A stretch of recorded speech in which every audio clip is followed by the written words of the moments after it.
Welcome to What Off Season.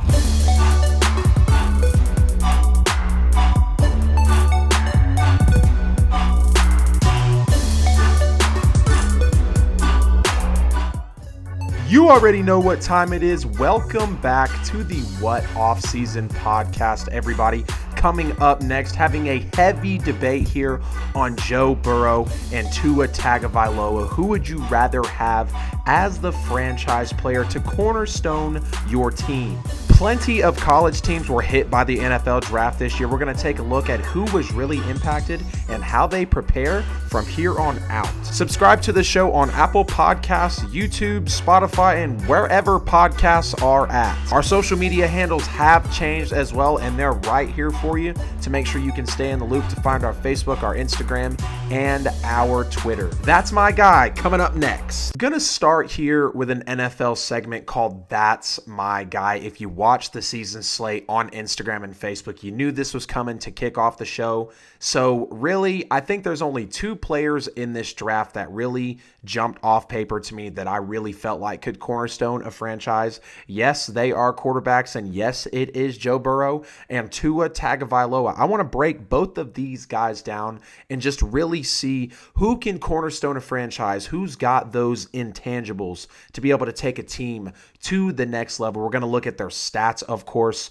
We're going to look at how they played in the biggest games of their career, and then we're going to actually take some key traits that you would want in a quarterback and dish them out to Burrow and to Tua and just really see who would take it at the end. So me personally, I'm really torn between the two because, of course, Tua is a left-handed freak of nature. I remember when he came in against Georgia in the national championship, and I was just absolutely mind blown at the fact that he played as well as he did, and he really just stole the spotlight, just really grabbed the college football attention of everybody. He has excellent decision-making skills, and of course his legs, the athleticism is fantastic with Tua. But then you've got Joe Burrow, who has an arm and can throw on the run really with a very Patrick Mahomes-esque kind of motion to it, if you ask me. And when you even look past who they are just in general as a player, the best way for me to compare the two of them was to it really comes down to a few key factors. Obviously, we've got the numbers, like I said, we're going to go over. And if you even look, so Tua was a starter almost instantly when he came into the college football scene. Not immediately once he was signed, with Alabama. Once he made that halftime switch in the national championship game, he immediately from there, he beat out Jalen Hurts for the starting job. And I mean, he's been in the spotlight really ever since. And now he, went to the draft and is in the league, and he's still got eyes on him. And then you got Joe Burrow, who was, of course, a transfer, and his second season at LSU really made his first season look like a fluke. Let's start here first. We're going to take the stats from Burrow's best season and Tua's best season and just put them side by side and really see, who has done what in the best season of their career. And I'm going to pull those numbers up right here for you, and you can really look along with me. Of course, you see Joe Burrow's outrageous 76% completion, almost 5,700 yards. Now, this is all from the Heisman season, of course. 60 touchdowns, 6 interceptions, astronomical numbers. And Joe Burrow had a great season, definitely deserved the Heisman. I'm not even going to contest that whatsoever. And then a 202 QBR as well. And then obviously you can see Tua's here as well. So definitely a drop off in the yards. 43 touchdowns, still 6 picks, just like Joe Burrow. But Joe Burrow was just more of an explosive quarterback, and you can even see, right here in the numbers that 17 more touchdowns and the much better completion percentage as well. And in a way, when I first thought about bringing this debate on the show, I was kind of, in a way, on the fence about it because I know Tua and Burrow had very different careers, and what I mean by that is how they came into the college scene. And like I just mentioned, Burrow being a transfer and Tua coming in at halftime because Jalen Hurts was stinking it up in the national championship against Georgia. And then, as you look at the numbers here, we're also going to transfer over into how they performed in the biggest game of their career. So I'm going to start with Tua first on this one.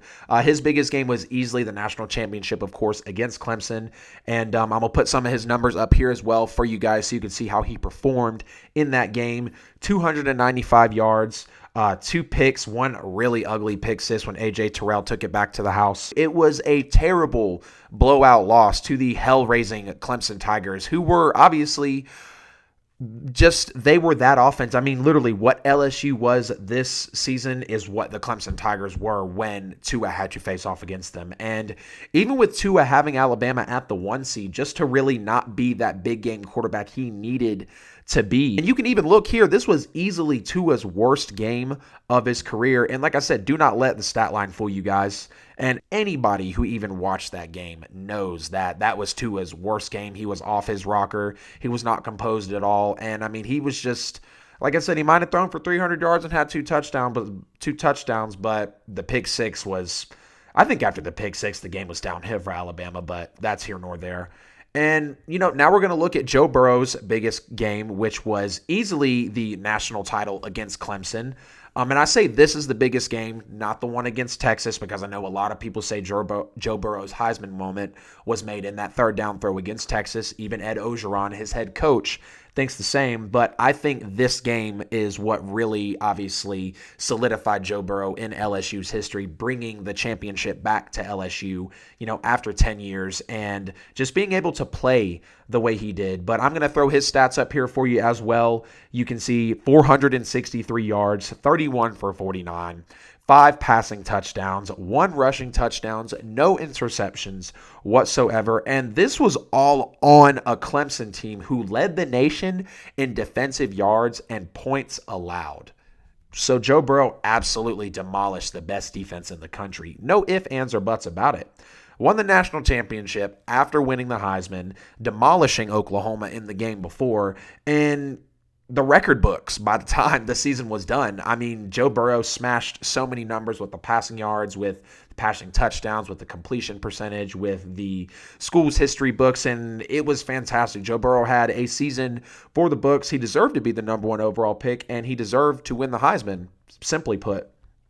And last, you got to look at those key traits I was mentioning. And if you look right here, we're going to go over 5 key traits for both of these quarterbacks and really either give it to Joe or give it to Tua. So here we go. We'll start with the arm. I'm obviously going to give that to Joe Burrow. The dude's got a cannon. Like I said, he can throw with a really Patrick Mahomes-esque kind of motion to it, which is, it's beautiful and it's so accurate. And it's very pretty football when he does have to throw on the run or when he has to throw in general. And I mean, Tua has a good arm, but it's just, I know Joe Burrow can throw farther than Tua. He's got the cannon to get it that extra 15, 20 yards down the field when you need that big throw late in a game. And now we're going to go with accuracy. This was really neck and neck, but I am going to give this to Tua. This is how he resembles Drew Brees in a lot of ways with the decision-making skills and with the accuracy. I'm going to give it to Tua, and even if you go into both of their numbers, Tua is 68% completion percentage compared to Joe Burrow's 66%. It is a tight window that Tua does take, and if you want to take Joe Burrow because he won the national championship and made the biggest throws when they counted, that's fine. I'm just going off of straight accuracy. Now moving into the next one, I'm going to give this to Joe Burrow. Poise. Joe Burrow is taller. He's bigger in the pocket. He just seems more calm. And I do think Tua is a great decision maker, but I just feel like with Joe having that bigger size than Tua and the weight, and it just gives him overall a better advantage in the pocket over Tua Tagovailoa.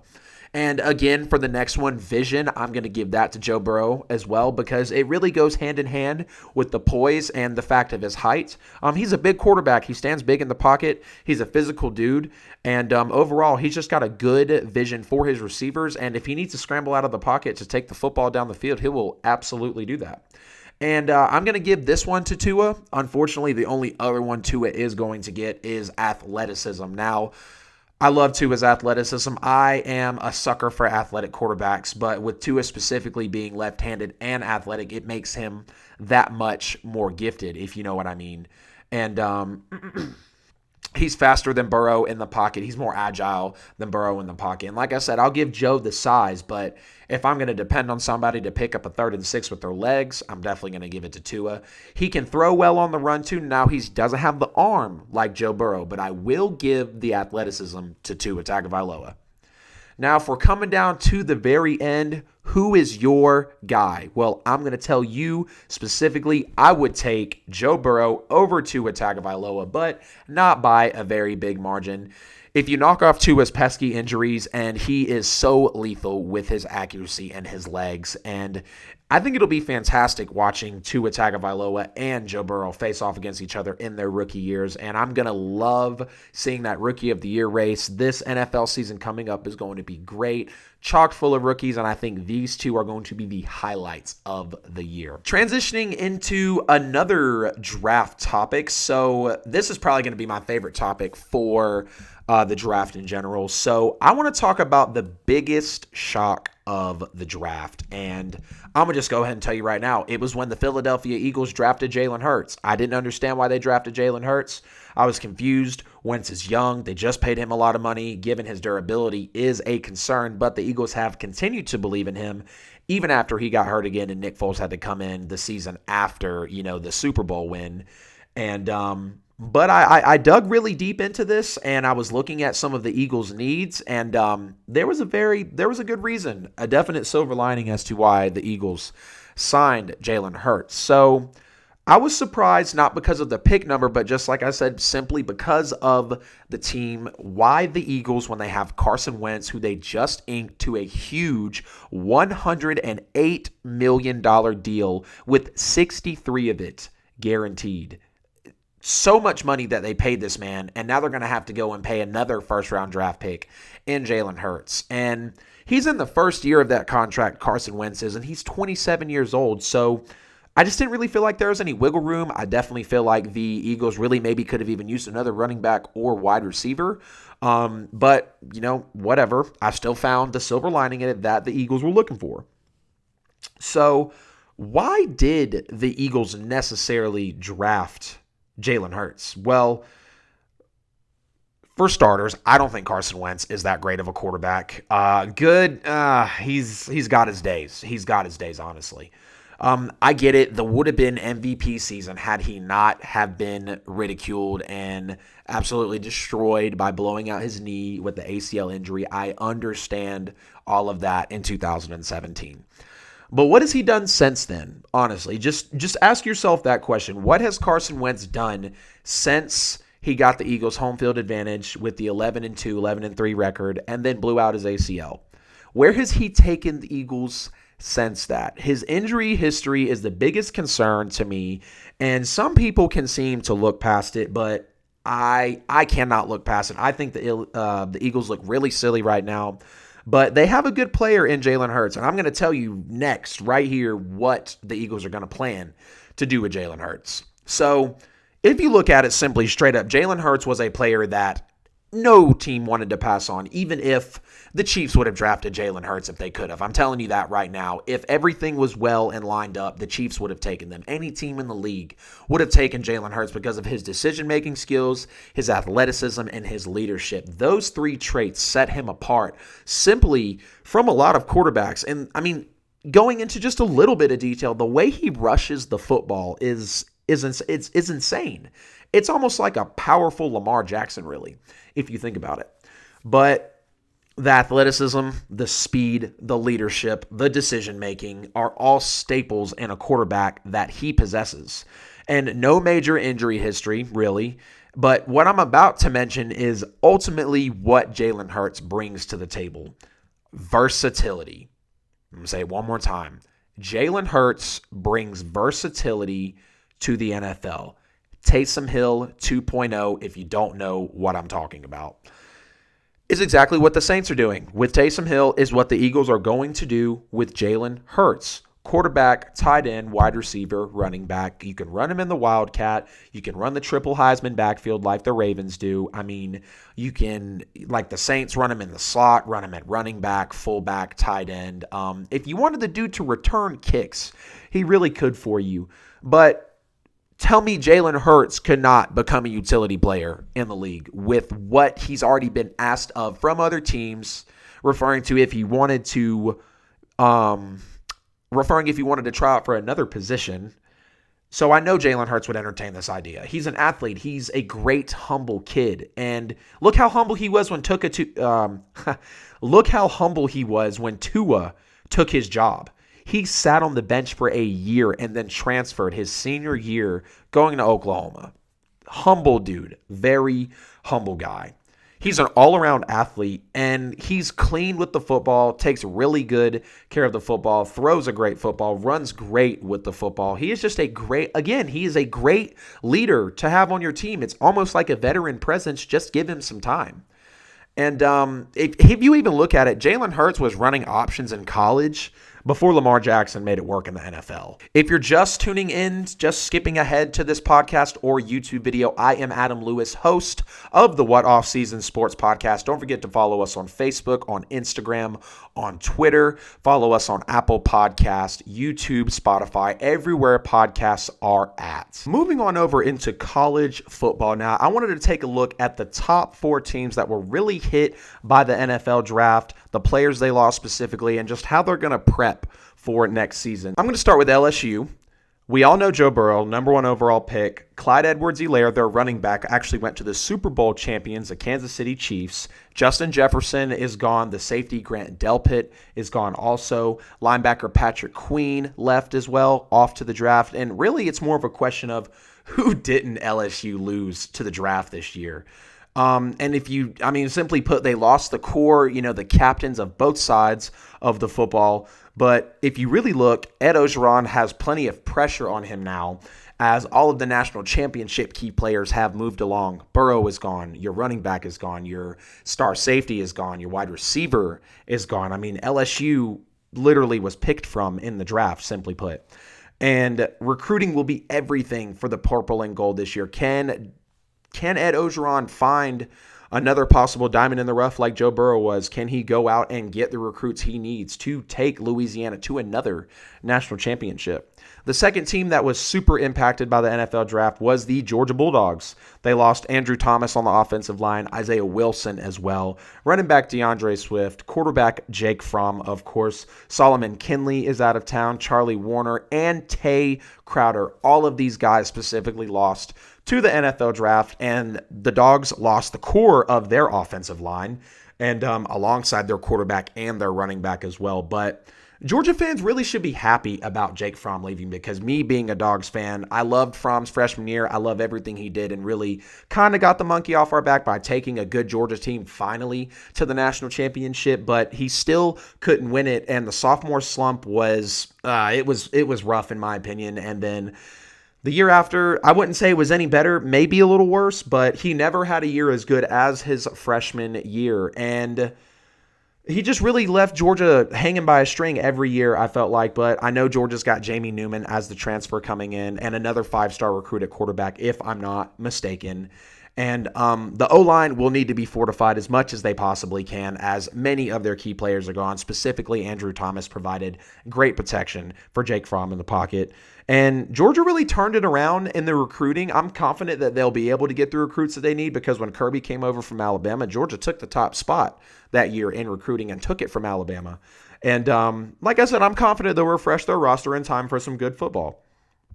The third team that was hit the hardest by the NFL draft was the Alabama Crimson Tide. Of course, we're just talking about Tua. He is lost to the draft. Henry Ruggs, Jerry Jeudy, both wide receivers. You got Xavier McKinney, Trayvon Diggs, and Raekwon Davis. So plenty of offensive and defensive players gone to the draft for Alabama, and their receiving core specifically, along with Tua, is out of there. Alabama will come top 3 in recruiting, as they always do. I know they will, and they'll address their losses to the draft, and they'll be good for next year. They'll be a top 5 team. I know they will. The fourth team hit hardest by the NFL draft is going to be the Clemson Tigers. Isaiah Simmons, AJ Terrell, T. Higgins, and Kavon Wallace. Now, defensive players all around, and they're the only team who didn't lose their quarterback, luckily, but Trevor Lawrence will more than likely be the number 1 overall pick next year. I've been hearing talks about college football possibly returning, with some schools not participating, and we've got to get into this for many reasons, guys. How could you rightfully seed and then award a national championship to certain schools, or to any school in general, if certain powerhouse schools, because they're state, is affected by coronavirus can't participate or doesn't feel safe participating. And certain schools not playing could possibly mean a shortage of available teams to play. It would impact the schedule very much. It's not going to work well if certain schools are coming back and other schools aren't, because if you've got all of the SEC coming back and a fourth of the ACC coming and then 2 Pac-12 teams, how are you going to make a college football season out of that? You're going to have to put asterisks next to literally everything. And, you even got to think, will there even be any views of only a certain conference is really monopolizing the pool of teams that would be in the college football coming season? Because you got to have every team. There's just too many variables and potential asterisks, like I said, to be placed in these situations. So overall, I don't think college football should continue unless there are obviously enough teams. And even if they had to cut teams out of other conferences or maybe try to move teams to other conferences, whatever the case may be, they have to have an equalization of all the teams in order to make sure that the seeding could be correct and they could all play fairly, obviously, for a national championship. Moving on into the last segment of the What Offseason Sports podcast for today. Remember when? I was going to look back at 3 moments I personally enjoyed in sports, but I know were not necessarily a milestone or a cornerstone for sports, but a time where if you mentioned it to somebody now who was really missing sports, they'd be like, yeah, I really remember when that was a prominent time in sports, when this team was really dominant, when that player was really trending. And I'm going to start off for the first moment is when the Phillies were the best team in the National League. You had Roy Halladay, who was easily the best pitcher in the league. You had Jimmy Rollins, Ryan Howard, Chase Utley, who was a top 3 second baseman, and Placido Polanco, who was a fantastic utility player. And from 2004 to 2011, the Phillies, in my opinion, were the best team in the NL. They were the force to be reckoned with 100% in the National League. And in the span of those years, they never fell below a second place finish, which was fantastic. They were always dominant. If Roy Halladay was on the mound, they won. If Ryan Howard had 2 hits a game and Jimmy Rollins was doing well, they won. They were a well-oiled machine, and they were competitors. They were there year in and year out. And if you even look from 2007 to 2011, they had 5 straight first place finishes. And speaking of Ryan Howard, he won Rookie of the Year in 2005. Then he got MVP the very next season. I just mentioned Jimmy Rollins. He got the MVP back to the Phillies the year after Ryan Howard won it. So they had back-to-back MVPs. Cole Hamels was a top 5 prospect in the league. He was alongside Roy Halladay in the bullpen. It was really like a 1-2 punch with them. You had Roy Halladay would start, and then a day later, the next day, if not the day after, Cole Hamels was out on the mound. And he was World Series MVP in 2008 when they won it all. And Roy Halladay won the Cy Young in 2010. And I specifically remember back to when I first started watching Major League Baseball. And it was always the damn Phillies. Always, always, always the damn Phillies that were winning. It was the Phillies and the Yankees, and the Phillies and the Yankees. Always in the World Series. Phillies were the best team in the NL by a long shot. And the Yankees were the best team in the American League, easily.